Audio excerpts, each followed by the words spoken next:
Whenever Sora Mukujima falls asleep, he always finds himself in this weird dream realm that consists of nothing but smoke and rubble. The world feels devoid of any life forms, or so it seems at first glance. He spots a mysterious macho man who looks like the Walmart version of Zeus standing smack dab in the middle of this strange world. The dude directly speaks to our boy, spouting some nonsensical jargon, stating that he'll be waiting for him at the edge of the abyss. Before Sora can make any heads or tails out of this bastard's cryptic bullshit, he wakes up in his bed, his face glistening with sweat. Soon enough, he gets called by his mother. As is refreshing himself with his morning routine, his father walks out of the bathing area and starts adoring his son like he's still 12 years old. Before we proceed further, here's a little about Sora's family. It's already been 3 years since his brother joined the SDF, and Sora plans on joining in the future himself. And then it'll be time to say goodbye to this lively life he has got. His father is a very non-serious guy who loves fooling around more than anything, while his mother is naturally a strict woman, though she loves them just as much. Sora has no complaints about his life so far, and he could live this idle life until the world ends without any problem. Well, as the narrator, it seems like I spoke too soon because the world is literally about to end with the appearance of these massive towers so tall they are tearing through the skies. The presence of these towers feels very, very familiar to our boy, as if they are connected to his dreams. These towers gradually increase in number across the globe, causing even more chaos. His family loses contact with his brother who was working in the SDF. And when the number of towers hits 20, they even lose TV broadcasts with radio barely functioning. The shit has gotten so severe that everyone is ordered to evacuate into evacuation shelters. With no choice, his parents pack their bags. Before leaving, they leave a note for their son working in SDF. Just in case he returns home, he'll at least know his parents has departed for the evacuation shelter. By the time Sora and his family arrive at the gymnasium temporary evacuation shelter, the place is already jam-packed with refugees with no place to call home. The despair on their faces is clearly visible to the mortal eye. But even in the face of a life-and-death situation, there are still scumbags picking on the weak out of habit just to make their disgusting presence known to the common folks. The bastard in question robs a kid of the only piece of bread he had for the day. And when the kid tries to protest against the injustice, that robber throws a devastating blow into the kid's guts. Literally, nobody stands up against this bastard who not only stole the bread, but is also further mentally torturing the poor kid. Finally, Sora's father steps in and stops this bastard from continuing. That STS Gen Z bastard only mocks our boy's father and even goes so far as to throw a punch. But it's this bastard who ends up eating a devastating kick for his troubles, putting him on the ground, a place scumbags like him truly belong to. Sora's father promptly hands the piece of bread back to its rightful owner and throws the thug a disdainful glance. The thug turns out to be smart enough not to mess with this gigachad of a father and walks away with the last bit of dignity he has left. Looks like Sora has some history with this bastard. His name is Eiji Kagawa, a lowlife who used to take pleasure in humiliating our boy with his goons. Suddenly, a soldier comes rushing in to deliver an emergency report. Everyone in the shelter is ordered to leave and get into the truck stationed outside. The reason for these abrupt orders remains confidential, but it would be in everyone's best interest to follow the command. Of course, some people start protesting, wasting time arguing instead of making a move. Out of the blue, someone suddenly starts banging violently against the front door. Sora instinctively knows that shit is about to go down, so he pushes his parents in an attempt to escape. The soldier who delivered the message tries his best to hold the entrance gate, but the poor guy's strength isn't enough against those monsters who blow away the door and the soldier along with it. Every bastard who was protesting against leaving this damned place is now running for their lives toward the exit. Sora starts to fall behind, unable to match his parents' speed while all the people rush into the truck stationed outside.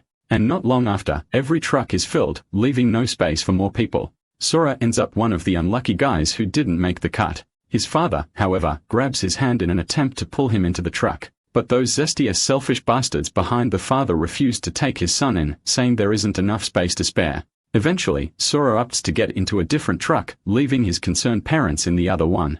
Most trucks are already full except for the last one in the queue. But before he can get to it, the damn thing starts speeding off. Even then, Sora manages to cling to the speeding truck. To make things easier, someone extends a hand to help him up, and that helping hand turns out to be from that bastard, Eiji Kagawa, who's looking at our boy like a beast that has cornered its helpless prey.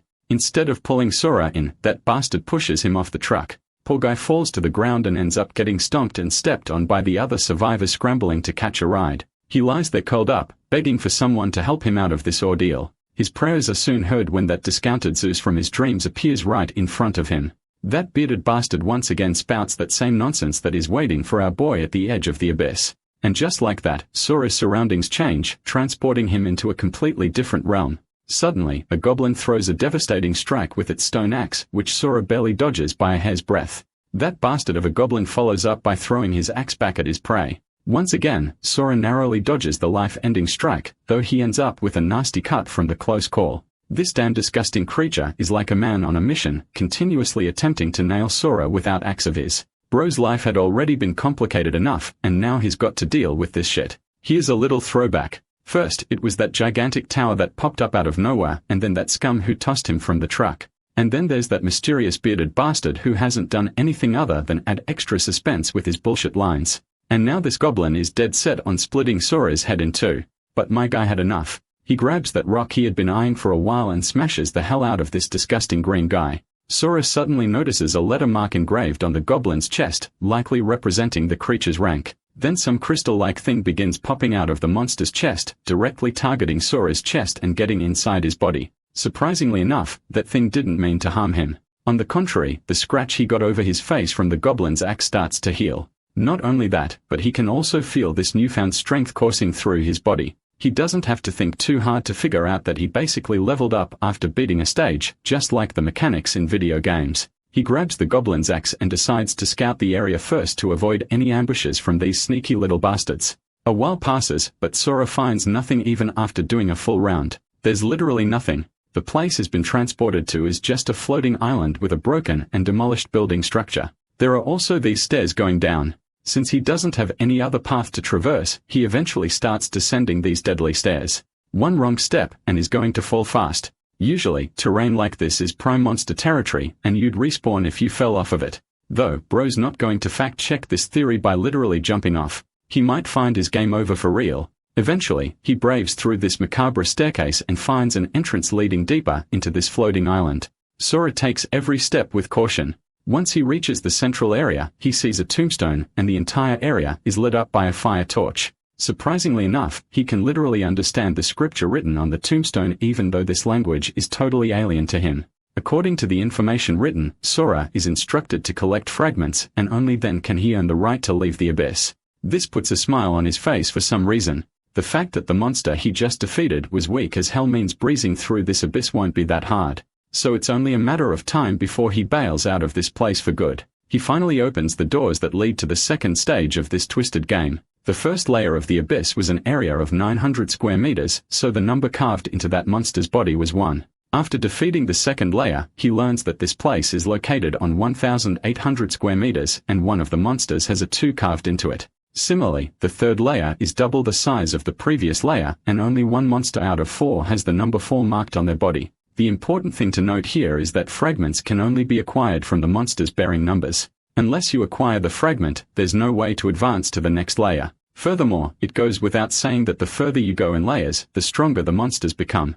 Since the land size of each layer is multiplying with each level up, finding the key is getting harder and harder. Not to mention, the number of monsters is also multiplying, and this hard mode survival is only making him even stronger. Bro's been grinding the layers for so long that he literally grew to look like an unemployed Kuma. Even the variety of monsters started to increase as he continued to ascend the layers. And on the 12th floor, he encountered the monsters that had attacked the shelter that day. With all the strength he managed to gather through his journey to this 12th floor, these whiny bitches were no match for his absolute strength and were dealt with in seconds. After the 13th floor, the sheer number of monsters he faced started to feel like an absolute challenge. But Bro plowed through everything his way as if these monsters were nothing but disposable sandbags. By the time he got to the 13th floor, the number of monsters had reached a whopping 500 million. So finding the keys was like finding a needle in a haystack. Some of the key-bearing monsters were protected by groups of monsters while others hid in small caves. The most annoying thing in his endeavors was the amount of time it took him to kill every single one of them.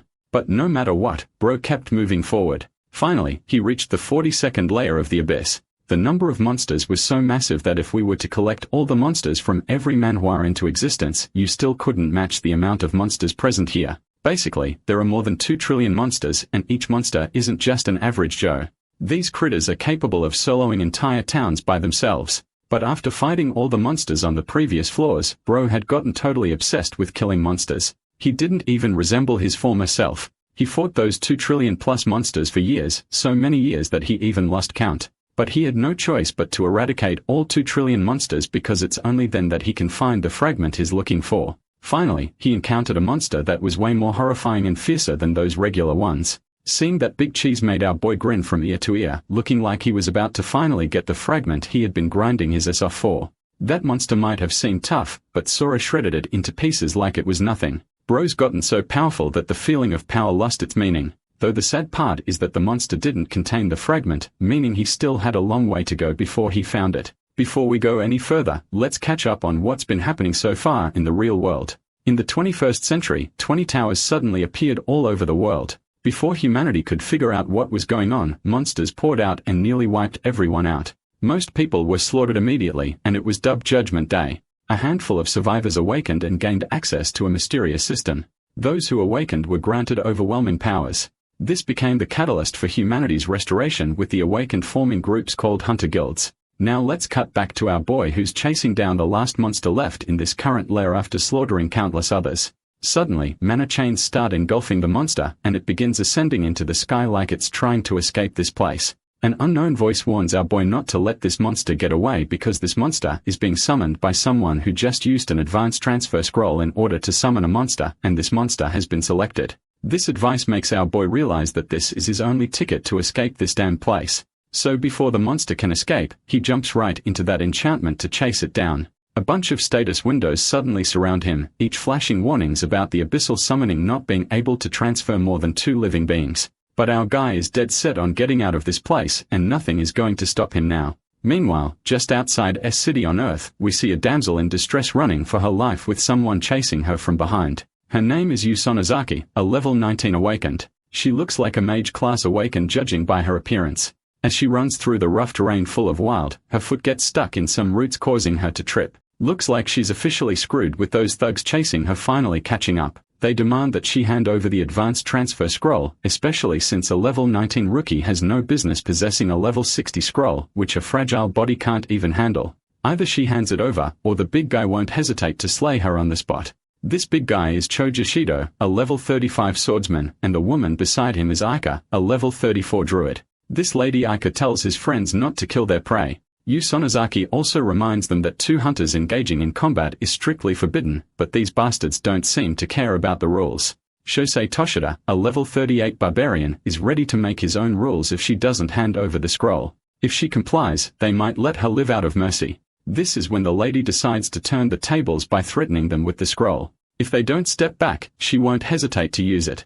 Aika, who was against the idea of killing her, changes her mind and instructs Choji to subdue her at all costs. The barbarian goes full berserk mode, swinging his blade like the madman he is. But the woman disappears just before that giant sword can split her in 2, saving her from getting wrecked. Yu finally uses that forced summoning scroll, much to these bastards' horror. You see, forced summoning can bring forth an advanced monster that can't be controlled. Basically, this lady just triggered a suicide bomb with her own hands. While she's going to die, she's taking these assholes with her. The bastards quickly dash toward her, hoping to intervene at the last moment, but it's already too late. A lightning strike descends from the sky and summons the monster. Well, this monster looks familiar. It's the same one our boy has been chasing. Since it's only a level 3 mutated wolf, the guys start laughing their asses off because this monster isn't the destruction type they were expecting. But it looks like these shitheads are about to get the biggest reality check of their lives. The monster they were mocking is instantly obliterated by our boy, causing everyone to lose their shit in terror.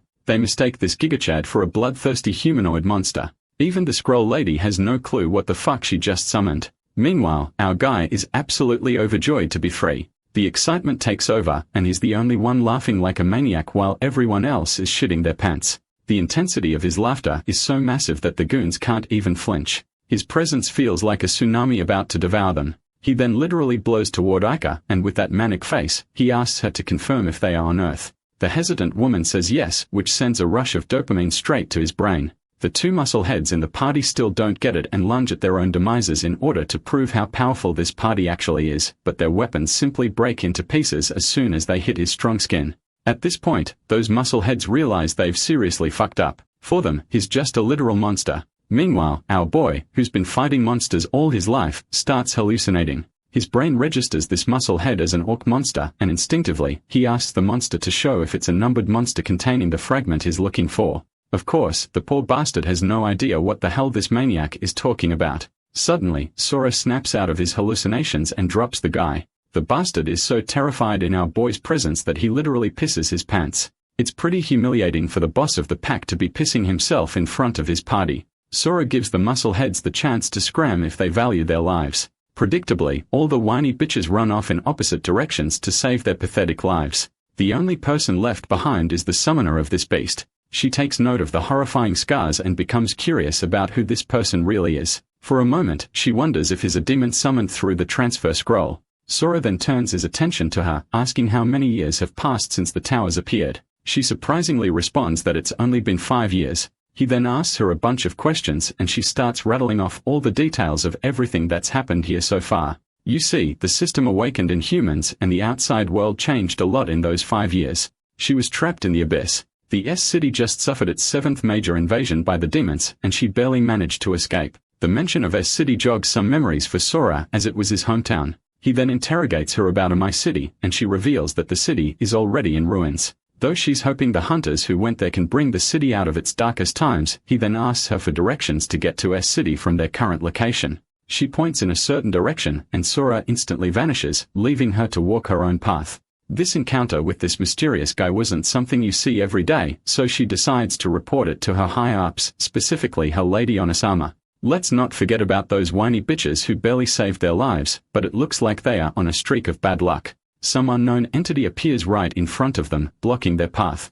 This mysterious figure can sense the presence of our boy in the party, so he gives them exactly 3 seconds to rattle off all the details they know about Sora. Of course, 3 seconds isn't enough to process all this crazy shit going on, so none of them manage to say anything. Once the time's up, the mysterious entity slaughters everyone on the spot, just as it promised. We cut to the Tower Frontline Guild, Tiger's Raw headquarters. There, a secretary reveals grim news about how those 4 guys seem to have met their end with their signals completely gone, meaning they have no clue where Yuzunozaki went with the transfer scroll. The boss, of course, doesn't like hearing news that doesn't align with his ambitions. He's annoyed that all those highly buffed gorillas couldn't subdue a rookie woman. The secretary grimly reveals that the party's signals vanished all at once, which can only mean they were annihilated by a single blow. This angry guy is Rich Mukai, a level 118 Storm Priest. He orders her to investigate the person behind the party's demise. And no matter what, he wants her to capture Yuzunozaki and make her reveal every detail about the mysterious guy who killed his muscle heads. This dude seriously doesn't tolerate anyone laying hands on his men, even if his men are little idiots. It's then that he catches a glimpse of our boy through the building window who just jumped past him.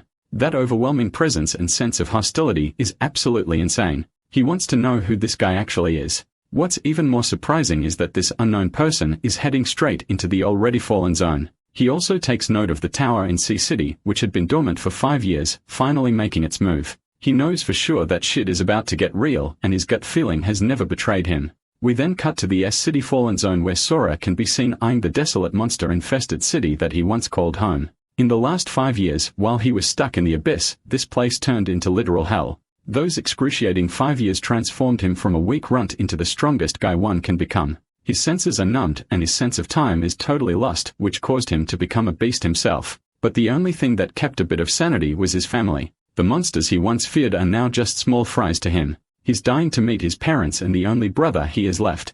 Zooming in on the state of S-City, this was once a place that was teeming with life, but is currently reduced to a destroyed land thanks to the destructive wrath of the monsters. Not even a single building maintains its original appearance as Sora expresses his confusion that there aren't any monsters killing people. It's as if the people have totally evacuated this location for good. The powerful warrior hesitates to unlock his door and has become so strong that the door literally pops into his hand. Entering inside, his once beloved home is nothing of what it was. Sora suspected the place would be empty but wanted to come anyway. This is the only place that contains all of his joy after all. Suddenly, his eyes darted towards a piece of paper resting on the table. The message regards Sora, and it's actually from his parents who believed that their son was alive even after 5 years of his disappearance. In the end, they were waiting for him to come back, refusing to believe that he was dead. It crumbles Sora's resolve, especially when his parents rearranged his favorite clothes and kept all of his favorite items exactly the way he wanted. They even left him a map to the same safe shelter that they left for. His parents only request that he come find them upon reading the note, as they refuse to believe that is dead. Holding a picture of his shattered family, Sora crumbles unlike his determined self. He grabs a blade and decides to give himself a quick little haircut, questioning his ability to end the apocalypse all on his own, hopelessly wondering if that will be enough to return things the way they were before. Anyway, this dude basically looks like a carbon copy of Sung Jinwoo with Kaniki's hair. I bet you weren't expecting that crossover, and neither was I. His next destination is Shelter 6 as Sora wants to regroup with his parents using the map they left behind. Unfortunately, he's got a messy route up ahead because of the toppled buildings. Instead of finding another route, this tough guy thinks it will be much easier to annihilate everything in his path instead. And so he does exactly that, carving a path ahead and demolishing an aerial monster with a single attack. What's more is that he goes on to lunge from one location to another, releasing chaos all over the place. Even the nearby survivors are like, what the fudge is going on? Until they see a dude flying with light speed over here. The funniest part about this sequence is that one of them actually caught our boy in 4K. They can't believe that it's an actual person bolting that fast from building to building. While he's doing that underneath, a girl is being harassed by a bunch of scumbags. These guys haven't ever seen a woman in their lowly existence, so the very sight of one makes them go batshit crazy. By the way, this dude seems like the same guy who threw our boy off the truck 5 years ago. The dude literally creeps up on her with a disgusting remark and starts ogling her figure, but Sora steps in with a murderous glare, calling them a bunch of trash. This man literally took a detour from meeting his parents just to kick their asses. That's how you know they are about to get cooked. Anyway, they try to use the jumping curse technique from Jujutsu Kaisen, but this man is Tsukuna with the way he is bitch slapping everybody, and I mean that literally. Sora dodges another dude's attack and knees him in the face. And what's surprising me the most is how this guy's head didn't just pop off. Bro is probably using 1% of his power here. Anyway, the leader of the scumbags tries to abuse the, whoa, I'm from a powerful guild card, which won't work against the main character that rivals the edginess of Shadow the Hedgehog. Make it even better, our boy reminds Kagawa the bastard that is back from the dead after his little attempt to kill him. As you can expect, Kagawa's facial expression is as if he's seen a damn ghost. Of course, just like the coward he is, the best he can do here is plead for mercy. Our boy lets out a laugh before grabbing the idiot's neck. Sora emphasizes that he had to endure literal hell just to return the favor upon his return to the one responsible for his demise. Jesus may forgive and forget, but this man ain't doing any of that as he crushes Kagawa's throat, reflecting that is going to strip him of his dignity and his life. Behind him are the voices of the thousands of monsters he slayed, all worshipping him as the strongest being and encouraging him to kill. The thing about Kagawa is that this dude has it coming from every angle. He didn't just betray or bully Sora one time. No. It was a constant agonizing lifestyle that Sora had to live through. The humiliation and the feeling of helplessness is still fresh in his memories. So now as is choking the sheer life out of this guy, Sora believes it's time to repay it all back with some added interest, of course. Kagawa used to mouth off about how enjoyable the experience of bullying someone as weak as Sora was to him. But suddenly, a part of humanity rises to the warrior's surface as he lets the scumbag go, forcing Kagawa to value his every breath. It wasn't actually a change of heart, but rather a decision not to become someone that he despises the most, because then they would be no different. At the same time, recalling what Kagawa tried doing to the woman, Sora is of the opinion that this nuisance will only continue to harm others in the apocalyptic landscape. So he tells the puny bully that he's not going to kill Kagawa, but at the same time, it would be foolish to let the guy be freed without any consequences. Our boy emphasizes the hellish school life that he had to endure all because of one man's existence. He thinks it's only fair that Kagawa gets to eat a bunch of his punches for preying on the weak and also attempting to take his life. So in typical Sung Jinwoo fashion, bro gives him an ultimatum of enduring 4 simple attacks from him. And if he does, he can go off without any consequences. Of course, even Kagawa thinks that's a ridiculous idea as his brains will be splattered from the first punch alone. Grabbing him by the collar, we get a beautiful shot of Sora pulling his arm back for a punch. Holding back basically all of his power, our boy smashes his face with a hook into the ground. But it's not over yet as a second brutal punch quickly follows after the first one. But our boy's satiation for revenge isn't over as he goes for a third punch, basically dog-walking his little victim over here. As Sora stands like a god before Kagawa's pitiful state, he pleads to be killed already with the amount of pain he's already sustained. Sora responds with a kick in his damn face, plummeting him into the ground and making a mess out of him. The end result of this battle is brutal for Kagawa. Not only did he shatter all of his limbs, but he's also completely lost his vision. As for his lackeys, Sora strictly orders them to get Kagawa immediate medical attention and never appear before him again. Saying those words, he leaps away, having taken care of his little detour. It's time for him to concentrate on getting to his main destination at the shelter. The scene cuts to the buffer zone of S-City, where a bunch of soldiers are regretting not being assigned wall duty. Why? Because their current post of fighting off monsters is much scarier and riskier than a simple watch duty. Their leader reminds them to stay sharp because there's no telling when a monster will pop out in front of their faces. This is the first Lieutenant Tanji Kagura. One of his subordinates is the private Shoki Matsura, who objects by saying that monsters rarely even show up in the buffer zone, so they've got nothing to worry about. But the universe just hates this guy because just then, a freaking child of Kraken appears out of the blue and begins attacking the soldiers. Tanji recommends they maintain their formation and rain heavily on the offensive fire, but the hardened shell of the creature is just far too thick for any of their weapons to do any meaningful damage. The creature is also a whopping level 45, so it's not like they have a lot of options here. Retaliating with its own strike, the monster prepares to kill them all. Afraid, the lieutenant recommends his soldiers to spread out to avoid the attack, but the monster is so shockingly fast that it immediately slices one of the soldiers in half, causing another one to get provoked and rain down bullets. While they are busy shooting the monster down, one of them carries a box and runs towards the creature, hoping to narrow some distance with the distraction. Coming close in contact with the monster's oddly shaped eye, the soldiers are astonished when the child of Kraken simply stops attacking them. The creature appears dazed, a reaction mirrored by the soldiers as well. The lieutenant suspects that it is afraid of an incoming threat far more terrifying, and so the child of Kraken reacts in unusual ways, shielding itself and drawing away, much to the surprise of the soldiers. But using this as an opportunity to exploit the outcome, they release the box full of explosives close to the creature's face, resulting in a gigantic blast with the monster's body going up in flames. At this point, the soldiers are praying that it is dead. But when the dust settles, the monster appears to be unscathed from any notable injuries. With their one and only chance ending up in pathetic failure, the soldiers basically accept their demise. Suddenly, Sora makes his crash landing out of nowhere, squashing the monster's face, much like Bulma crushed Yamcha's feelings in Dragon Ball Z.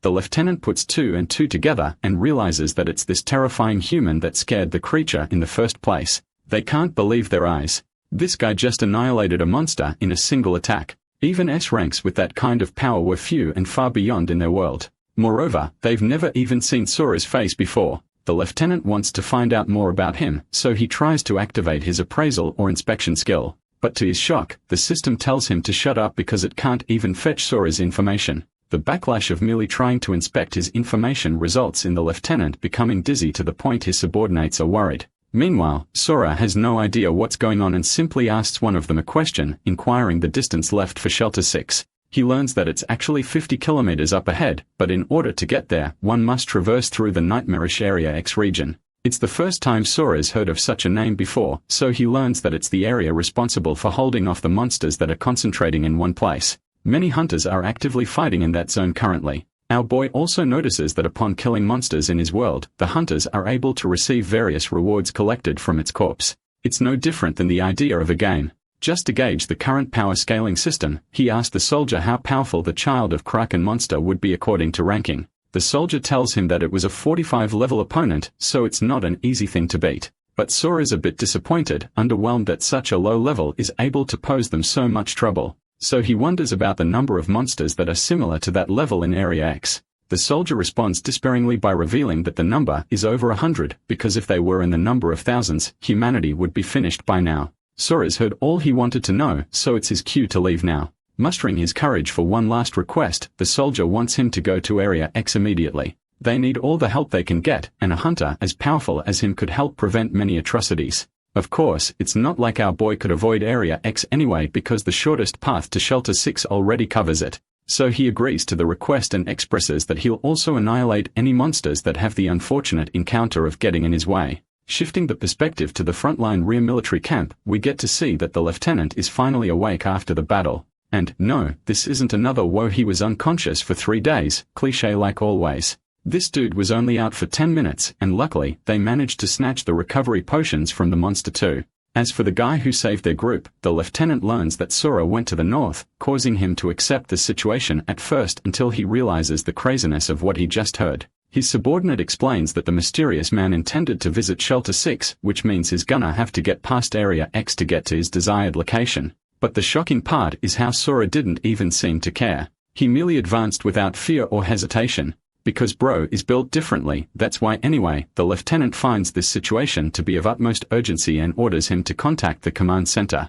In his mind, the lieutenant internalizes how it's only been 10 minutes, so maybe it wouldn't be that bad. The message to the command center is quickly forwarded, but his subordinate just doesn't get why they are hastily informing them. To that, the lieutenant explains that this operation carries a different nature from the previous. It concerns classified information, so it's natural for them not to know. The thing about Area X is that it's actually not the region where they are supposed to hold back monsters at all. Rather, it's a pure bombing zone. The scene transitions to the central command center where one of the operators reports that they've received an emergency call. The central commander Renji Kumagaya accepts the call, and so the operator puts them on the line. The call is from Lieutenant Kajura, who has an urgent report to make, informing them of a mysterious hunter who is headed for the bombing zone unknowingly. The report isn't met kindly as the central commander merely puts the blame on the lieutenant's shoulders for his mistake. But Kagura clarifies that he's made an emergency broadcast to inform the mysterious hunter. He has reason to believe that this hunter is extremely powerful, so they want to ensure his survival.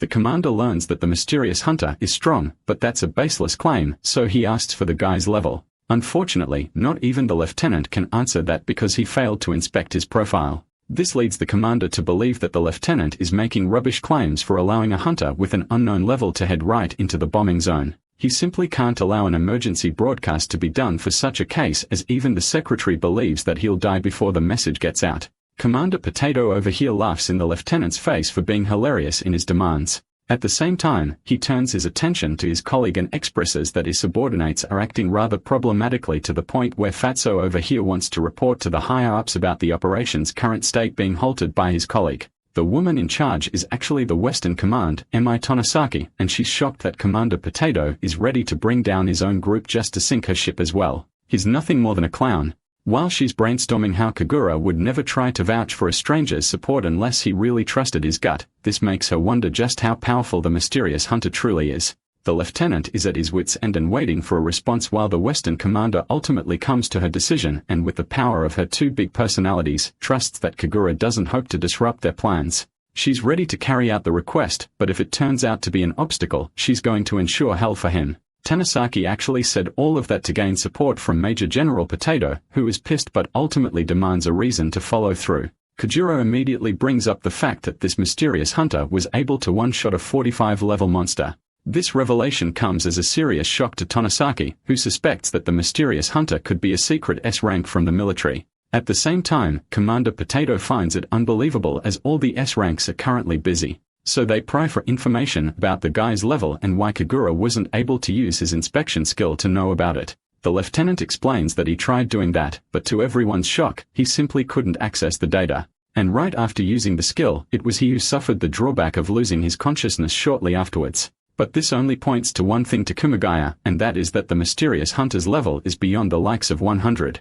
This puts them on edge. And though he's intrigued by the man's strength, Kumagaya believes it's not a compelling reason for them to release a broadcast. Stepping in to agree with his claims, the Eastern Commander Nobuo Iwasa expresses the same, believing it would be risky to do that. After all, thousands of troops were already mobilized in a collective operation across the multiple zones. Their original goal for the bombing zone was to get the troops to finish off any lingering monsters that had sustained damage in the zone. However, should they release an emergency broadcast now, the creatures will sensitively react to the sound and start charging in a singular location. That would inevitably mean the end of the area in one fell swoop, and over 10,000 soldiers would lose their lives in an instant. The risks for saving one life are just too high in exchange for thousands of their soldiers. Even if this guy is supposed to be some powerful S rank, his words leave the lieutenant in a despairing end, hoping for Tonosaki to step in. But after a while of contemplation, she opens her mouth and fully rejects the lieutenant's request, believing that it is reckless to operate in this manner. The decision is made final, and the call is immediately ended, adding to the hopelessness of the lieutenant as he grips the device with anger.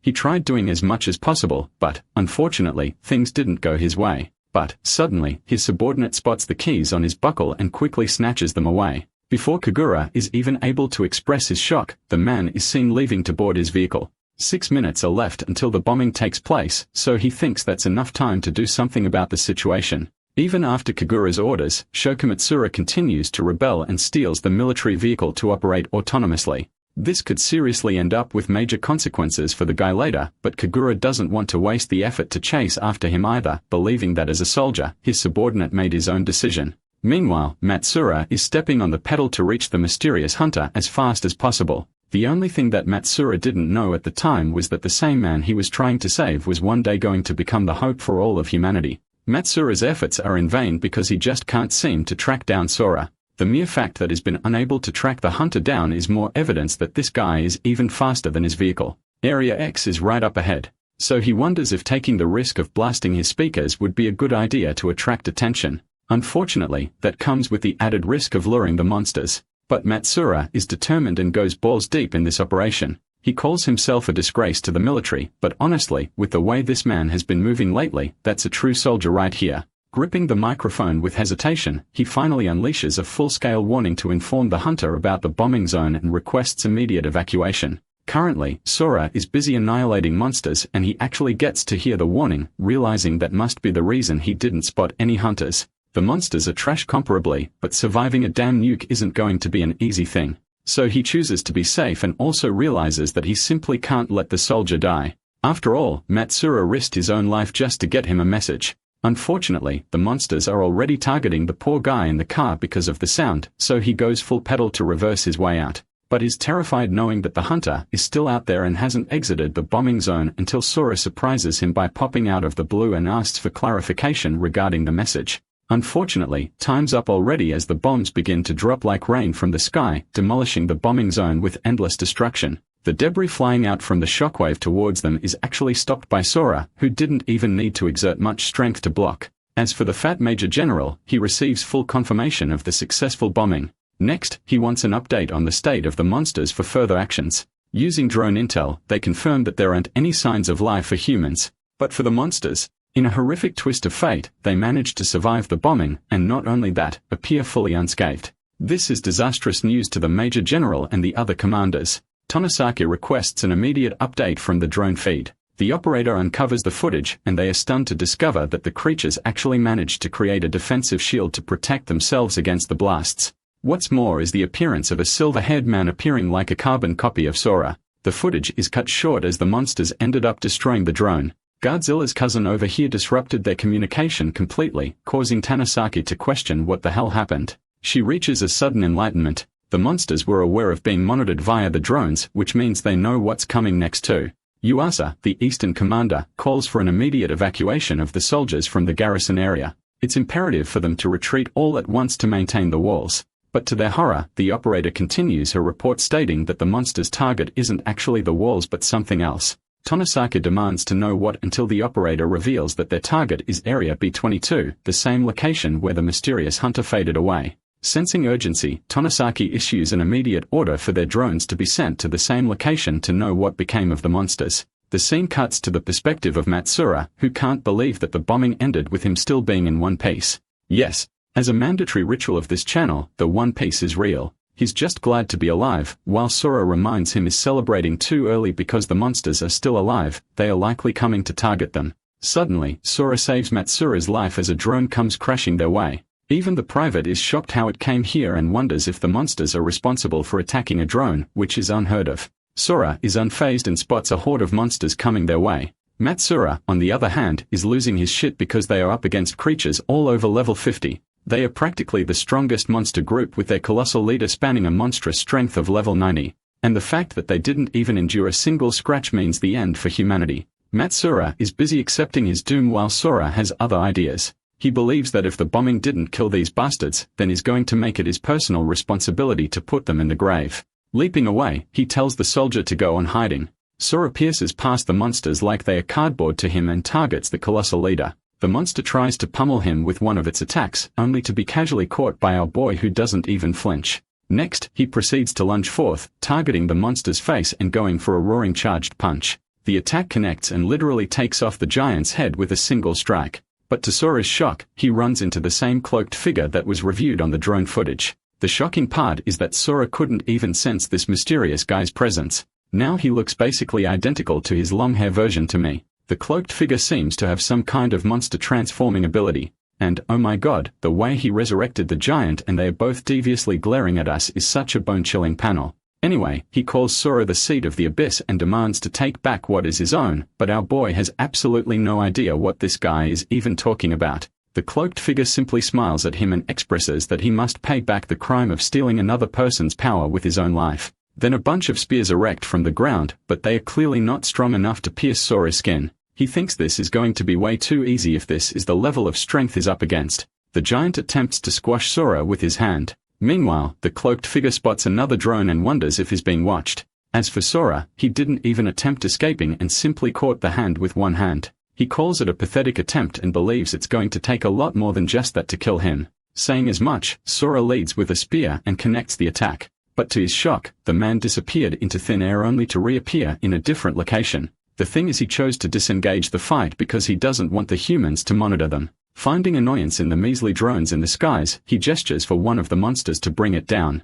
Next, he orders every single creature to take care of every survivor in the area. The drone was actually being operated by a guy who is hiding in secret, but, thankfully, he completed his one and only mission of reporting back the reason the monsters changed their course. It's all because of one man, the one who took care of the strongest monster group in the bombing zone by himself. The guy wants to inform his commander when suddenly one of the creatures discovers his location and destroys its way inside. The vile figure lets out an evil laugh, relishing in the joy of the deaths of the annoying humans. Seeing the situation, Sora is reminded of the request that Matsura made to him upon their initial encounter, not to mention his deed of risking his life for a message. The soldier is currently struggling to get his vehicle operating again. Sora chooses to disengage with the battle, believing that the right way to end a monster horde is to target the leader first. And in order to save the lives of people, one must kill as many monsters as possible. The colossal creature attempts to attack him, but our boy blocks the attack, reflecting how the monster's strength has incredibly increased after merging its power with the cloaked figure. Also, the same dude pops out from his shadows out of the ground, but only this time, Sora is freaking astonished that is looking into a mirror version of himself. The mysterious figure unleashes a powerful sword of darkness, and just from the looks of it, even Sora can tell that this is troublesome. His opponent makes his advance, attempting to kill the seed of the abyss, but luckily, our boy dodges the swing and returns it by not only crushing his opponent's hand, but also grabbing his very own dark sword. With this, Sora unleashes a clean swing to cut him down. Unfortunately, his opponent disappeared elsewhere before the attack could properly connect. Sensing the power of the dark blade, Sora has a bad feeling because it matches the energy of the abyss. Provoked by the act of Sora stealing his blade, the cloaked figure calls him a thief who doesn't have anything to do except steal others' power. But our boy quickly realizes that this fight won't be easy to finish in one blow, and his current priority is to get the soldier someplace safe. So he asks if Matsura is okay with heights and literally freaking carries his car. The cloaked figure attempts to unleash a goddamn death ball on him like Frieza or some shit, expressing that the purpose of the strong is to become the strongest instead of protecting the weak. The attack is then released targeting Sora, who realizes that it's way too fast for him to try and outrun it. So he lets the car down and decides to confront it head-on, pouring in his energy into a single punch. And though the attack connects, the sphere simply disintegrates and reveals its true core at the center. Unfortunately, while he was busy dealing with the attack, Matsura's car was attacked by a bunch of shadow tendrils. Sora urgently tells him to get the hell out of the car while Matsura is afraid for his life. To his horror, the spikes fully pierce the car from every direction, implying that the soldier couldn't make it out alive. The cloaked figure reminds Sora not to act hastily. After all, he made sure not to kill the soldier. Instead, he makes a goddamn puppet out of the guy, disrespecting Matsura's corpse with his necromancy skill. The figure wants to make sure that Sora gets to feel the horror of losing everyone important to him, a fate befitting the seed of the abyss. In response, the scene reminds him of Kagawa bullying the weak back in high school. It's no different than an oppressing force merely making entertainment out of the weak. Sora's opponent unleashes a violent obsidian storm consisting of extremely fast projectiles that manage to graze Sora's skin. But this man is done playing around, remembering just how disgusting people like him truly are. With a single punch, Bro destroys the spikes holding the vehicle up and even catches Matsura. But, unfortunately, the soldier is nothing more than a zombie at this point, shooting him a demonic glare and punching him with dozens of strikes. Sora simply traps him inside the vehicle and feels immense guilt that an innocent bystander ended up getting dragged in this mess. Finally, his attention turns to the culprit responsible as he lunges forth with a powerful punch. But just like last time, his attacks aren't connecting against his opponent's odd composition skill. Dragging another dark sword out of darkness, he berates Sora for being unable to harness the true power of the abyss. But in the middle of his Yup festival, Bro eats a punch in the goddamn face and gets sent flying. He still thinks the gap between their power levels is far too much. To protect his master, the colossal monster jumps in. But what's astonishing about the cloaked figure is how Sora was able to connect the attack, and not only that, he's about to beat his ass again with another strike. Just from seeing Sora's monstrous movements, his opponent realizes that the Seed of the Abyss has actually unlocked his true power. Sora vanishes and pops out from his blind spot to finish the guy off. But luckily, the mysterious opponent leaps away and escapes the attack. Sora tells him that though he's confident in his escaping skills, the same can't be said for the colossal giant whose body is severed clean with a single strike. The immensely powerful strike may have sliced the creature's body, but it's no use when the shadow tendrils simply reform the body again. That's why Sora takes a different approach of hunting down the main core and strictly targets the most vulnerable parts of the monster. He's able to sever the monster's connection with the core, finally causing the definitive death of the giant as it is vanquished into ashes. With the giant down, Sora locks down on his main target and believes it's time to end this battle. The cloaked figure finds himself cornered and attempts to unleash his Shadow Unity skill, which essentially acts like a siphoning skill, sucking the life force out of all the monsters in the nearby area and pouring it inside of him. Okay, now that just sounds sus, doesn't it? Anyway, the violent energy from the monsters is so intense that Sora's clothes are having a field trip kept intact. The entire sequence results in an anticlimactic ending as the technique was simply used as a means to escape rather than to become strengthened. Sora is just glad that his parents' picture is alright, and this ripped guy goes on to check on Matsura's condition. Unfortunately, the soldier wasn't as lucky as him. So to honor him properly, Sora takes Matsura's dog tag and gives him a proper burial, believing that he will carry on the hopes of the soldier. As for the creepy figure he ran into, there's lots of things bothering Sora, and he has to be ready at any moment going against an opponent who uses the power of the shadows. What's more is that he left with a thrilling note that he will make sure to kill everyone Sora holds dear in his life. This means that no matter what happens, our boy has to make it to the shelter as fast as possible. So using his super speed, he bursts away to get to his destination. Some time passes and eventually, the Western commander and her men end up arriving to investigate the location properly.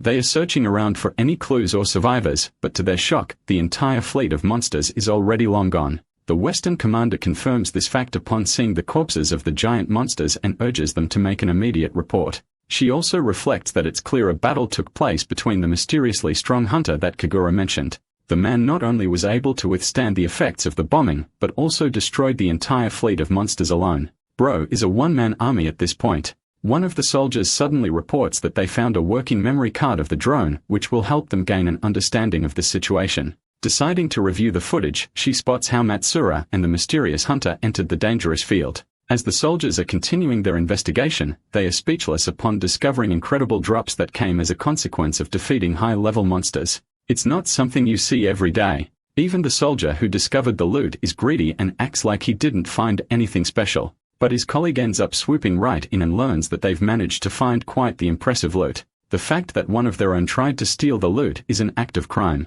Hearing that, the soldier tries to offer a solution by offering a division. In response, the blonde guy states that he only wants the mystical golden box and nothing else. But it's not something easy to give up since it could be a legendary item. To help the Mr. No Strip's understanding of the situation, the blonde guy reminds him that he doesn't have the position to object, and that's how he ended up getting his hands on a legendary golem relic. Having reached the sixth shelter at last, Sora sees the survivors functioning well, surprised that they are not under any attack. All of them are shocked when they see a goddamn 12-pack having a shredded guy walking up to them. But Sora's just lost in his thoughts, knowing that the cloaked figure can mask his presence. Not to mention that he's yet to sense the presence of anyone particularly strong, because if someone like that doesn't show up, this place will be suffering major losses in case of an invasion or an attack. Suddenly, a guy confronts him out of nowhere wearing a band-aid. Wasn't expecting the son of Gojo from Jujutsu Kaisen and Raiden from Mortal Kombat to come here, but here we are. The blind man assesses that Sora must have been from outside, expressing his relief upon Sora's confirmation.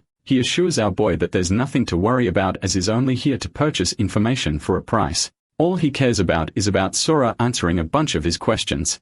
At first glance, our boy is confused that money is still seeing its use. He agrees to comply but stops the man before he asks any questions. Sora wants to know why a monk is out here addressing him by royal standards, which means this guy is probably a fake or a cosplayer of some kind, which turns out to be true as it's nothing more than a hobby to this guy. Sora then asks if the same is true for his eyes, causing the dude to visibly panic. He takes off his blindfold and expresses suffering from a recent eye disease, but that's not the point. The fact is that Sora could sense a terrifying light coming from his eyes even with the blindfold on. Bro really is Gojo's son at this point. He thinks the blind dude has a reason for concealing his own power, but it's clear that a really powerful guy is hiding in the shelter. Anyway, he's happy to answer questions. So the cosplaying monk asks about a retelling of the events outside. The blind man knows that many soldiers are gathered at the walls. And though most of the public is unaware, there have been explosions outside, so he wants Sora's perspective. Deciding to take an easy route of appearing clueless, Bro switches personalities and explains that he just made a run for it and came here.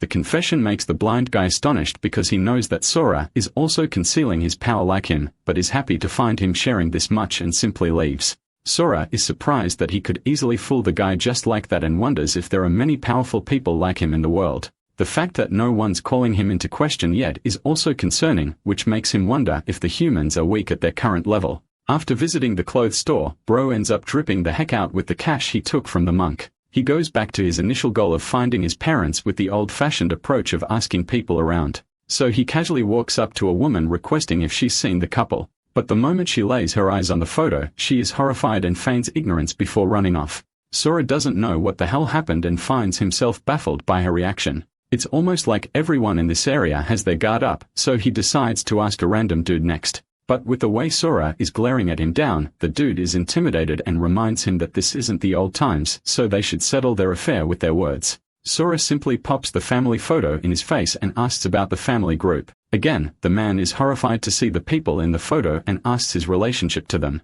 Sora reveals that is actually their son, which is clearly ridiculous because of the difference in appearance. To the point, the guy starts loading his fists because he thinks he's being played with. Suddenly, a truck comes out of nowhere and literally tries to run over our boy here, but Sora stands unfazed and stops it without even looking back. He doesn't care about the truck and goes back to asking the dude some questions. Seeing our boy casually stops something charging at him without batting an eye, the nose strip over here switches personalities and shares directions down the road. Sora decides to leave and thanks him for the help. The dude waves at him back before bolting in the other direction to inform everyone about his existence. As Sora is walking to the place, he wonders why a random guy has knowledge of his family's home. Then again, his father was the social type and had a good interaction with everyone. His mother was like that too. And because nice people get taken advantage of in their world, Sora vows to protect his family this time. At long last, he arrives at the edge of the street standing before a gigantic house. It almost surprises him to find his parents living here. Sora decides to knock and immediately recognizes his father's voice. But when the guy opens the door, Bro is shocked seeing a guy looking like a yakuza glaring at him for randomly barging up at their place. Sora tries to explain that is actually their son, causing a chill to run down his father's spine in shock. The dad stands there stunned, like his side chick just showed up at the front door. Despite the shock, they both step inside, glancing at each other in complete silence, neither uttering a word. Thankfully, Mom comes to the rescue with a tray of tea, breaking the tension just enough to let things start flowing. Wasting no time, the father gets straight to the point. He notes how different his son seems, almost like a completely new person, though he admits that it might actually be an improvement after all. Maybe the kid's hiding something. Father is scared that the boy might be an imposter himself, so he even kept a guard in his room just in case. What they don't realize is that the boy already knows. He clocked the hidden guard the moment he walked in. But rather than panic, he actually feels a bit relieved. At least now he knows someone's keeping watch.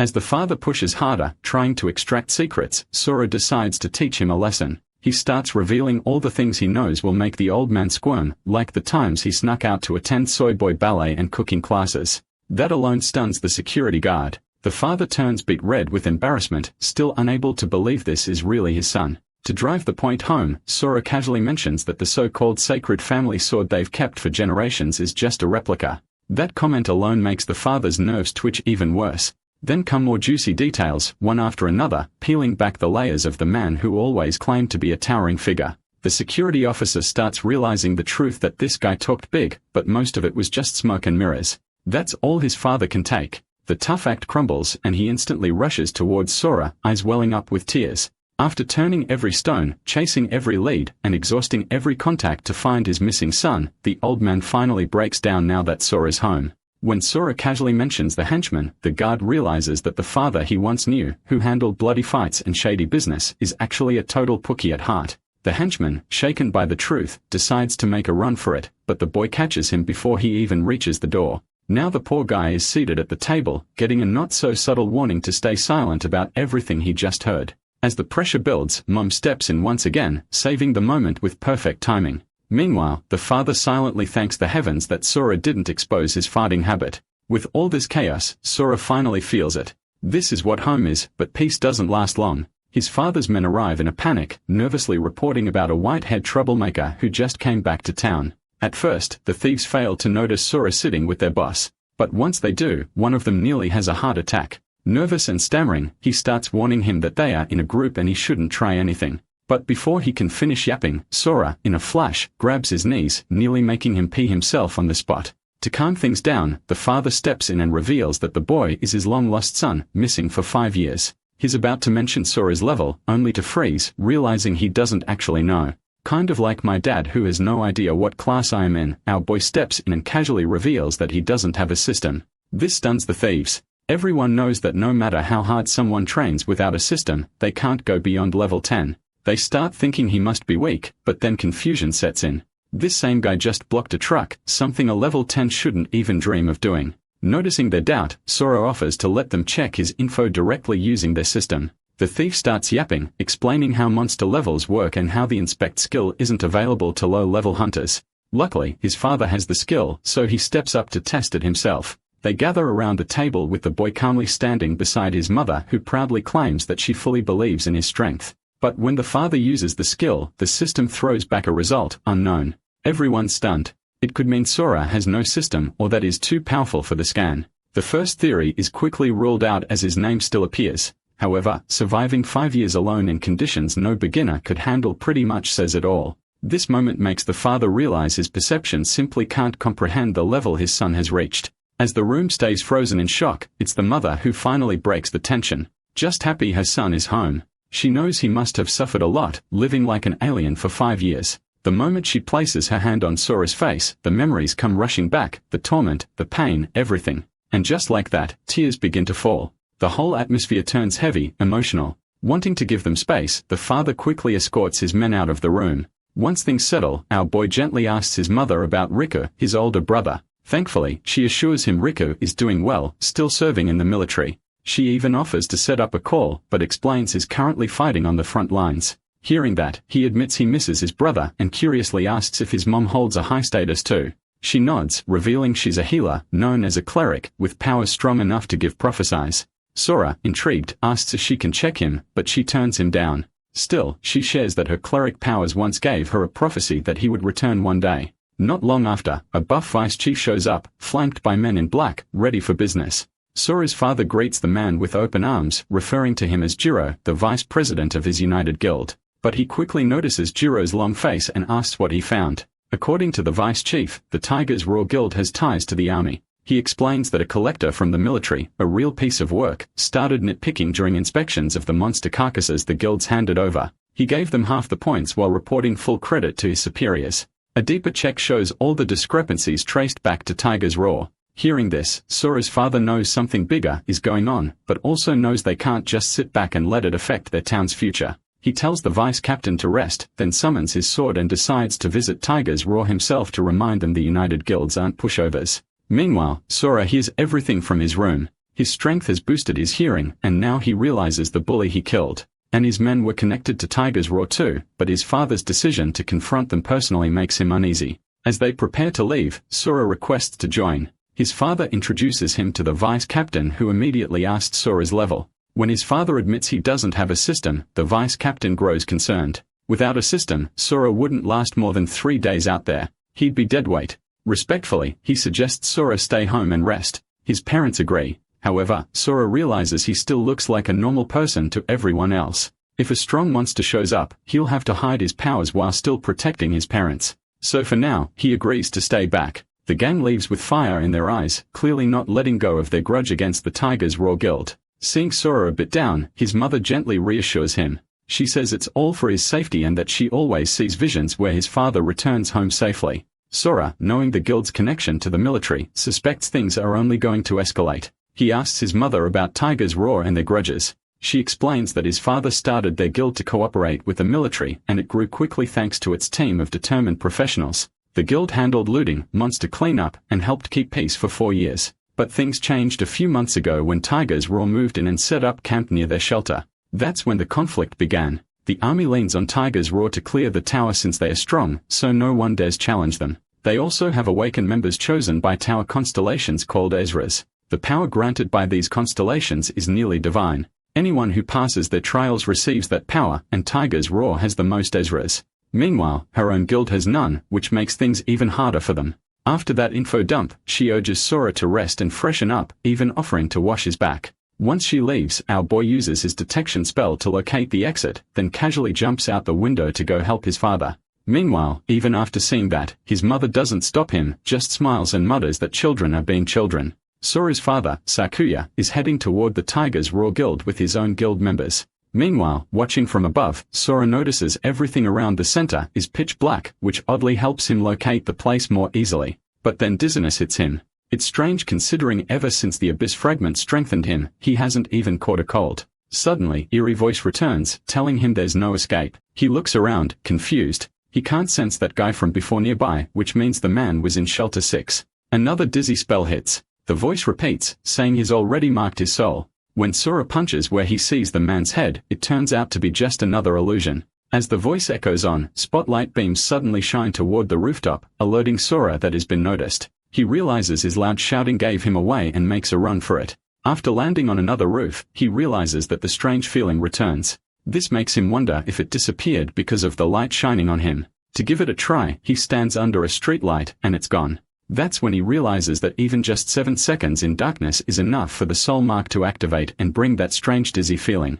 And since only he can see it, acting weird in public would just make him look like some anime fanatic gal. However, when he walks under the light, a weird noise starts ringing in his head, but the mark disappears and the vision stops. With that, our boy realizes it's the light that's been protecting him during the day. But now that it's night, that creepy figure from before could launch a surprise attack. He knows he needs to be careful, and he needs to find his dad. As he walks the streets, muttering to himself and getting weird looks, a passing car confirms it. He really does look like a lunatic. Our boy also remembers his dad might be in danger. The United Guild seems useless to the military, and going up against Tiger Raw could bring serious trouble. Thinking about it, Sora becomes determined to protect his parents at any cost. Lost in thought, he reaches the place where his dad's group is said to be. His mind drifts back to his dad's words about settling things without violence, and he wonders if he'll actually stick to that. But his thoughts are cut short. He spots his dad's teammates standing in front of the building, calling for his father to draw his sword. Without hesitation, the man swings it with brutal force, shouting a name, Sachida, to step forward and face him. The swing isn't just a challenge. It cuts through the entire building, leaving Sora in complete shock. Seeing that, our boy walks up to one of the guards, casually asking if their boss has always been like this. The guard, standing tall, proudly confirms that the boss is always this aggressive, always starting fights. Sora recalls how the boss had once mentioned sorting things out without violence, but the guard quickly corrects him, explaining that a lot has changed since then. According to them, the military doesn't bother with these fights anymore. It's quicker to handle things their way. As he processes this, his mind drifts back to the monk who had a quiet strength about him but avoided showing his true power. Just as he thinks of him, the monk, Yukio, appears atop a building somewhere near a military camp overlooking a massive fallen monster. Yukio's sharp eyes scan the creature, recognizing the monster's high level. But what really catches his attention is how easily someone seems to have taken it down. It's proof that there are still some truly powerful people in the world. Back on the streets, the silence is broken by a loud bang.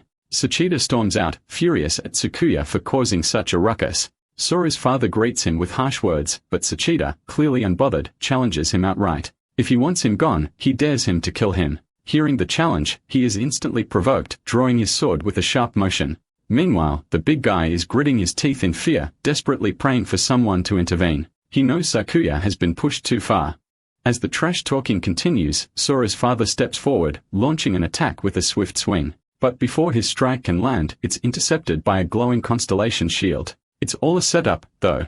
The tension builds as Osamu from the military steps into view, shocking the members of the United Guild. Sora's mind races, wondering what the military guy is doing there. He can feel the heavy presence of many people inside the building, and the situation suddenly feels much bigger than it seemed. Meanwhile, Osamu slowly walks towards his father, pointing out Article 15, which clearly states that fights are prohibited in shelters and offenders could even face the death penalty. It was all a setup designed to provoke Sakuya into getting arrested. and once that happened, they could easily make him disappear into custody. But Sora can't understand why the military is getting involved in something like this. On the other hand, Sora's father is trying to de-escalate the situation, denying any wrongdoing. He insists he wasn't fighting, claiming there's no proof to back up any of the accusations. Osamu doesn't flinch, pointing to the slash mark on the building as undeniable evidence. But Sakuya, ever the quick thinker, spins the situation, lying smoothly that he was just renovating the building. The military guy isn't there to take no for an answer. His mind's already made up. With zero hesitation, he gives the signal. In an instant, soldiers start appearing everywhere, peeking out from windows across the building, guns up and locked on Sakuya. Seeing the tension rise, Sakuya's men urge him to fight back, ready to take on the military squad. But he stays calm, eyes fixed on the military guy. The guy's no pushover. He's an assassin, level 63. Taking him head-on could get messy. But then Sakuya spots Sachida and quickly figures he could use him as a hostage to break out. He quietly draws his sword, but the big guy sees it coming and immediately raises his shield, confident that it can block an attack even from a level 65 warrior like Sakuya. As things get tenser, Osamu ups the pressure, warning Sakuya to surrender or risk losing his comrades too. The boss pauses. For a moment, it looks like he's about to go all out, but then to everyone's shock, he lowers his sword. He chooses to give in. The United Guild members are stunned, especially the vice captain who starts questioning whether that earlier sword slash was just for show. But the captain knows better. He and Sakuya have that kind of chemistry. He knows that when the boss drops his sword, it's actually a signal to prepare for an attack. And just as the sword is about to touch the ground, Sakuya suddenly charges at Sachida with full force. At the same time, the captain in the back begins channeling a spell. The big guy is momentarily caught off guard, but still confident that his shield should be enough. But then the captain's magic erupts beneath Sakuya's feet, lifting chunks of rock into a rising platform. In a flash, he stands on it, gaining height and momentum, and strikes with full power, catching the big guy completely off guard. The attack shatters his shield, sending him crashing to the ground with a heavy thud. Meanwhile, the vice captain keeps using his spell to cover his flank while Sora's father charges in recklessly like a madman, triggering the soldiers to open fire.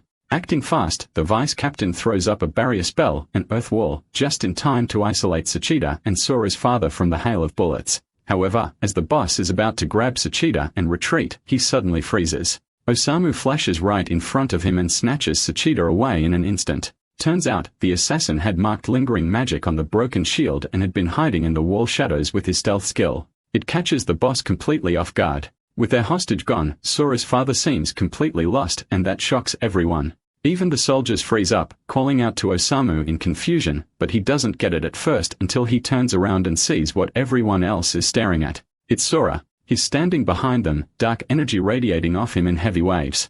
Osamu immediately realizes that whoever this is, it's not an ally. Without hesitation, he pulls out a poison bottle, one reserved by Tiger Raw for taking down level 90 bosses. He leaps forward, tossing daggers at Sora while flooding the area with thick purple smoke. Sakuya's eyes widen in panic for his son as the poison fog spreads, while Sachida breathes a sigh of relief, thinking the poison might at least take down Sakuya's ally. But then, out of nowhere, Sora appears behind them, grabbing both by their collars with his monstrous grip. It's then they realize they are not fighting a human anymore, but a monster.